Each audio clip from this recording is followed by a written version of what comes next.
Day 2 of Nationals. Survive and advance. Lose and the season is over. Pepperdine understands the stakes.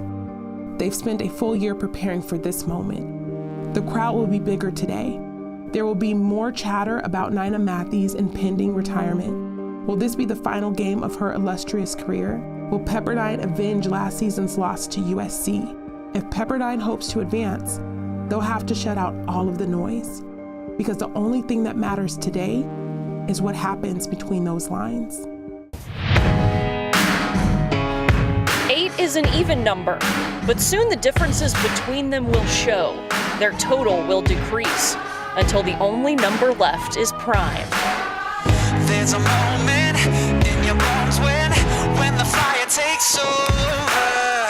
Blood is running, heart is pumping as the battle gets closer. Number 1, rising out of the sand to stand alone with title and trophy. 3 is an odd number. Will it be the charm again for Southern California? The Trojans have gone back-to-back, winning both tournaments contested so far. And so far, so good. USC is your first ever beach volleyball national champions. 2017 back-to-back NCAA beach volleyball champions. Gulf Shores, Alabama.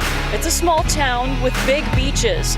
They will kill, dig, stretch, and sweat until the best of them stand above the rest. From 1 of 8 to great. This is the NCAA Beach Volleyball National Championship. We'll be screaming now. We can be heroes everywhere we go. We can have all that we ever want. Swinging like Ali, knocking out bodies, standing on top like a champion. I'm already in, so don't fall asleep. It's often said a fight doesn't start until you get punched in the mouth. USC starts the fight immediately, taking 3 sets quickly off the waves. On court 1, Deanna Kraft and senior Corinne Quiggle struggle.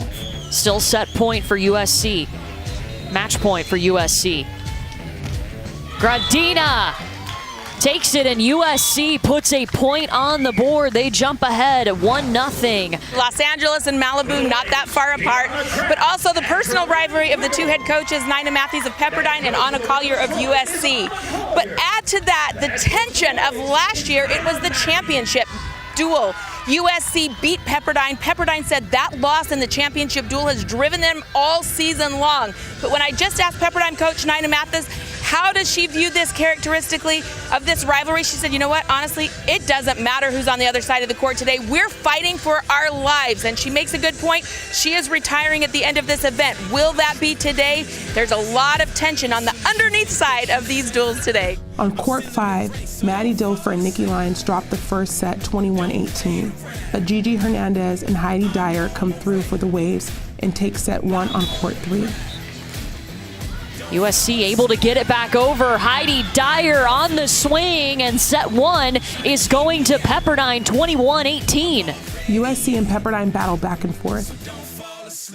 But despite the game's placement in the elimination bracket, everyone in attendance knows whoever wins this game has a significant shot at winning it all. Pepperdine ties the duel up on court 3. Hernandez off of the tape and gets it done. Pepperdine has evened up the duel. But USC jumps back out ahead by securing court 5. And it's good. USC has just won on court 5. With 2 courts left, Pepperdine's margin for error has disappeared. They must win both. Rowe and Bauer win a grueling first set on court 2. But Skylar Caputo's Forest team shockingly drops set 1. As Caputo fights back on court 4, court 2 reaches game point. Bauer comes through. With a duel tied, a mad dash is made for court 4, where the winner will tip the scales for their team. For Pepperdine to force a 3rd set to decide this duel. And there it is. We are going the distance to decide not only this match, but the duel between these fierce rival schools. I mean, I love it. This is literally a remake of the NCAA championship last year. History does not repeat itself, but it echoes. And it's not often you find yourself with a distinct opportunity to right a past wrong. This is the moment Skylar Caputo has trained for, a moment she's played out in her head on repeat every day for a year. All tied at 12, Pepperdine goes to a timeout.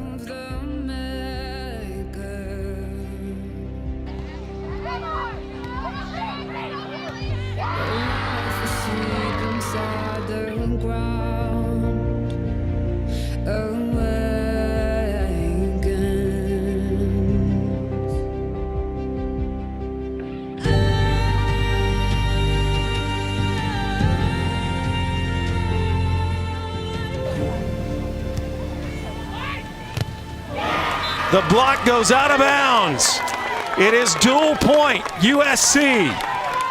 Haley Hallgren just so aggressive at the net. I love that they changed up, that they tried to go at her, forcing Paletto to have to set.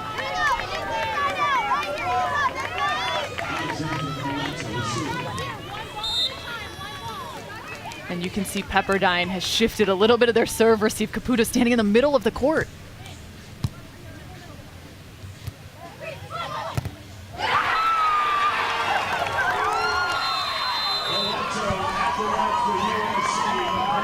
USC, the two-time defending NCAA champion, has stayed alive here in Gulf Shores.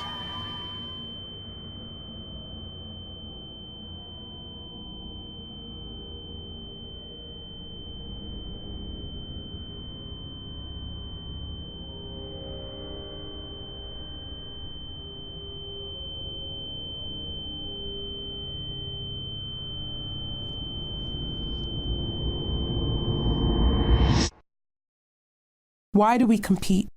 Why do we dig our feet into the sand and face the daunting odds of defeat? Why do we dare to be great?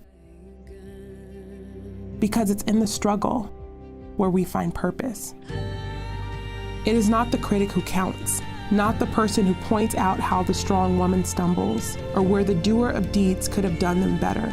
The credit belongs to the woman who is actually in the arena, whose face is marred by dust and sweat and blood, who strives valiantly, who errs, who comes short again and again, because there is no effort without error or shortcoming, but who does actually strive to do the deeds, who knows great enthusiasms, the great devotions, who spends herself in a worthy cause, who at the best knows in the end the triumph of high achievement, and who at the worst, if she fails, at least fails while daring greatly, so that her place shall never be with those cold and timid souls who know neither victory nor defeat.